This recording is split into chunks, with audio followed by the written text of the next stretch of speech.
Salam dəyərli izləyicilər. Bugünkü izahımız olacaq Rusiya fevral inqilabı, oktyabr çevrilişi və müasir dövr Rusiya. 1917-ci ildə bilirik ki, Rusiyada inqilab baş verir fevral ayında və inqilab nəticəsində monarxiya devrilir. Və həmin dövrdə hakimiyyətdə hansı sülalə idi? Romanovlar sülaləsi idi və nəticəsində 17-ci ilin fevralında inqilab nəticəsində devrildi və Rusiyada iki hakimiyyətlik yarandı. Deməli, 1917-ci ilin fevral inqilabı nəticəsində Rusiyada iki hakimiyyətlik yarandı. İki hakimiyyətlik deyəndə nə başa düşürük? İndi o hissələrdən danışaq. Yəni, iki hakimiyyətlik deyəndə müvəqqəti hökumət yaranır 1917-ci ilin martında və bununla bərabər fəhlə deputatlar soveti yaranır. İndi sual, müvəqqəti hökumətin dayağı kimlər idi? Müvəqqəti hökumətin əsas dayağı burjuaziya və mülkadarlar hesab olunurdu. Bəs sual, fəhlə deputatlar sovetinin dayağı kimlər idi? Əsas dayağı fəhlə və kəndlərdən ibarət idi.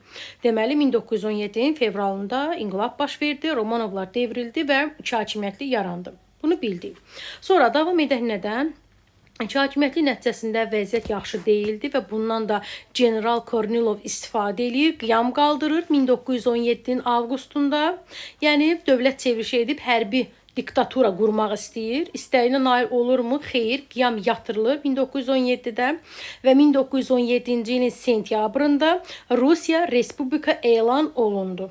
Deməli, bir də təkrar edək, Kornilov qiyamı, yəni hərbiçidir, çevriliş edərək hərbi diktatura qurmaq istəyirdi, amma alınmır, yatırılacaq 17-nin avqustunda. Bəs Rusiya nə vaxt Respublika elan olundu? 17-ci ilin sentyabrında Rusiya Respublika elan olundu. Bura qədər yəqin ki, aydındır. Sonra davam edək oktyabr çevrilişindən.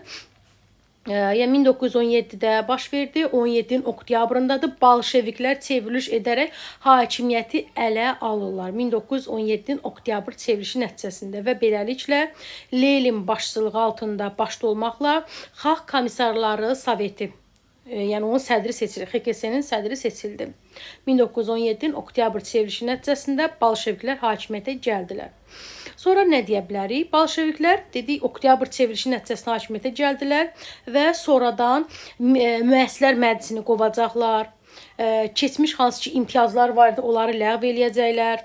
Həmçinin də 1918-ci il 18 martın 3-də Brest-Litovski müqaviləsini bağlayaraq Birinci Dünya müharibəsindən Rusiya çıxdı. 1918-in martında oldu. Bir də təkrar edək, bolşeviklərin həyata keçirdiyi tədbirlər nələr oldu? Müəssislər məclisi qovuldu. 1918-in martın 3-də Brest-Litovski müqaviləsi ilə Dünya müharibəsindən birincidən çıxdı. Sonra keçmiş imtiyazları ləğv etdi. Sonra bütün vətəndaşlar bərabər elan olundu. Bu oldu bolşeviklərin həyata keçirdiyi tədbirlər. Sonra nə deyə bilərik? Sonra bir də bolşeviklərin xalq arasında nüfuzunun artmağına səbəbi nə idi? Yəni, öz tərəflərinə çəkirlər xalqı. Kəndlilərə pulsuz torpaqların paylanması və Rusiyanın müharibədən çıxarılması, yəni bu iki faktor xalq arasında onların nüfuzunun artmağına səbəb oldu. Bunu bildik. Və bayaq qeyd elədik ki, bolşeviklər hakimiyyətə gəlirlər və müəssislər məclisini qovacaqlar. Və müəssislər məclisini qovması təbii ki, və bu da vətəndaş müharibəsinə səbəb olacaq. 1918-in mayında Rusiyada bolşeviklər, yəni qırmızılarla və ağlar, yəni keçmiş, belə deyək də, çar tərəfdarları, ağlar arasında vətəndaş müharibəsi gedir. Hardasa 2 ilə yaxın davam edəcək. Bu vətəndaş müharibəsi ağlar və qırmızılar arasında gedir və belə deyək ki, bu ağları, yəni keçmiş çar tərəfdarların, hətta xarici dövlətlər də kömək eləyirdi. Amma nəticəsində qırmızılar qalib gəlir, yəni bolşeviklər qalib gəlir və sonuncu deyək də, yəni Rus çarı 2-ci Nikolayı ailəsi ilə birgə öldürürlər. Və beləliklə Romanovlar sülaləsinin hakimiyyətinə son qoyulur. 1917 son qoyuldu, belə deyək. Öldürüldü. Sonra bir də nə deyə bilərik başqa? Deməli, vətəndaş müharibəsi nə vaxt oldu? 18-də, may ayında oldu. 2 il davam elədi. Aleksey 2-ci Nikolay ailəsi ilə birgə öldürüldü. Vətəndaş müharibəsinə deməli bolşeviklər qalib gəldi. Sonra nə deyə bilər? Bayaq dedik ki, Rusiya Respublika elan olunmuşdu 17 sentyabrında. Sonra bir də tezdə sual düşə bilər ki, bəs Rusiyanın konstitusiyası, bolşeviklərin, yəni konstitusiyası nə vaxtı? 18-ci ildə onların konstitusiyası qəbul olundu. Bunu bildik. Sonra burada nə qaldı danışmadığımız?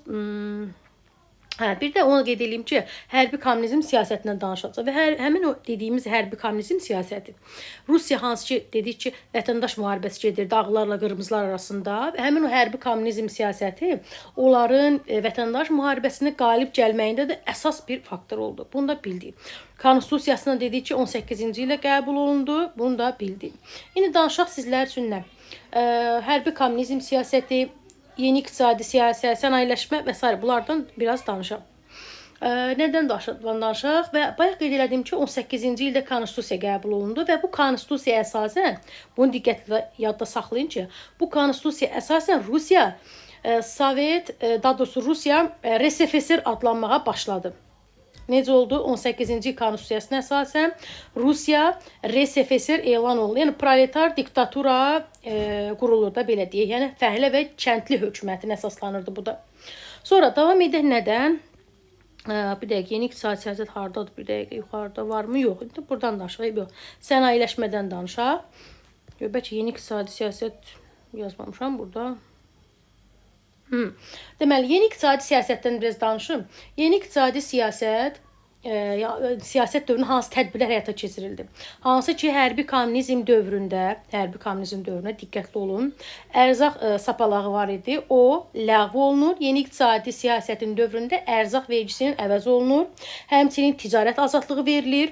Sonra nə deyim, müştərək müəssisələrin yaradılmağına yəni şərait yaranır.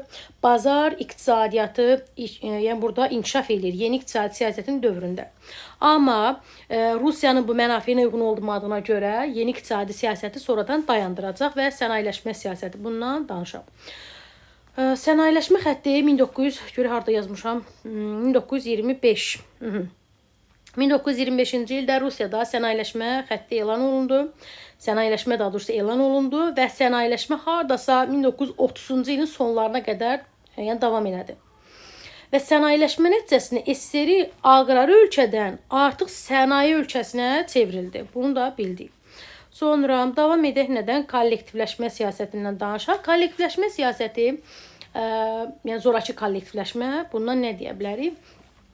Yəni məcburi surətdə kəndlərin, yəni əlinə torpaqların alınması, onların zorakı yollarla kolxozlara, safxozlara, yəni yazılması, yəni bundan ibarətdir mahiyyəti. Və onu da qeyd edeyim ki, 1920-ci ilin əvvəlindən düzdür, qismən başlanılsa da, amma illiklə kollektivləşmə deyəndə biz onu 1929-cu ildən etibarən götürəcəyik. Deməli, 20-ci ilin əvvəlindən başlasa da, amma 29-dan 50-lə kollektivləşmə oldu. Yəni, belə deyək ki, fərdi kəndli təsərrüfatlar ləğv olur və kəndlinin əlində olan hansı ki, belə deyək də, bu dövrdə Azərbaycanda qolçamaqlar da var idi. Yəni, kənd burjaziyası idi. Onların əlindən torpaqlar alınır. Yəni, belə deyək ki, qolçamaq təsərrüfatının ləğv etmək siyasəti yürüdürdü. Sonra və bu dövrdə kəndlilərin pasportu olmadığına görə, yəni bir yerdən başqa yerə gedə bilmirdilər. Düzdür, Rusiyada 1932-ci ildə, yəni SSR-də pasport verilir, amma kəndlilərə verilmir. Ta ki, kəndlilərə veriləcək 50-ci illərin sonları. Yəni, daha dəqiqcə 59-cu ildə kəndlilərə pasport verildi. Bunu da bildik. Sonra orada nə qaldı? Deməli, hərbi kommunizm danışdıq, sənayeləşmə danışdıq. Nə qaldı sonra orada? Mədəni sayda tədbirlərdən danışaq. Repressiyalarda dedik ki, 30-cu illərdən etibarən repressiyalar həyata keçirilir. Bu asandır. Bir də bu dövrdə şəxsiyyətə pərəstiş, yəni geniş yayılmışdı. Və onu da qeyd edeyim ki, bayaq Lenin adını çəkdik. Həmin o Lenin SSR-nin ilk rəhbəridir. 1924-cü ildə ölür və öləndən sonra onun yerinə Stalin gəlir. Stalin harda? Yuxarıdaydı bir dəqiqə. Onun yerinə Stalin gəldi. Lenin ölür. 1924-də onun yerinə Stalin gələcək. 24-dən ta ki 53-ə qədər, yəni 30 ilə yaxın SSR-ni idarə eləyir. Onun dövründə terror daha da artır, belə deyək. və onun dövründə ikinci konstitusiya qəbul olunur 36-cı ildə. Bu Stalin konstitusiyası və yaxud da qalib gəlmiş sosializm konstitusiyası da adlanır. Bunu da bildik. Sonra sizə nədən danışım? Nədən? Buradan danışdım.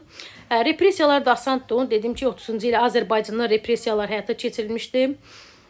Sonra qalib gəlmiş konstitusiya 36, bunu da bayaq qeyd elədim. İndi keçək 20-30-cu illərdə Rusiyanın həyata keçirdiyi xarici siyasətdən, bunlardan biraz danışam. Və onu da qeyd edeyim ki, bu dövrdə Rusiyanın ilk olaraq qonşu dövlətlərlə diplomatik əlaqələr qurmağa çalışmış. Yəni 20-ci illərin əvvəllərində belə deyək. Həmçinin də 1921-ci ildə bir sıra dövlətlərlə müqavilələr imzalayır. Məsələn, İrandır, Əfqanistandır, Türkiyədir, bu kimi dövlətlərlə müqavilələr imzalayır. Hətta İngiltərə ilə ticarət müqaviləsi də imzalayır. Bunu da diqqətli olun. Sonra bir də beynəlxalq münasibətlər mövzusunu biz keçəndə demişdik ki, 1922-də Genuya konfransı keçirilir İtaliyada. Və burada da Sovet Rusiyası da iştirak edir. Hətta biz deyirik Nəriman Nərimanov da burada iştirak edir. Və burada testdə sual düşsə ki, Almaniyanın və Rusiyanın, Sovet Rusiyasının iqtisadi blokadadan çıxarılması biz nəyə götürə bilərik? Təbii ki, Genuya konfransını, daha doğrusu Rapallo sazişini deyə bilərik. 1922-ci ildə oldu.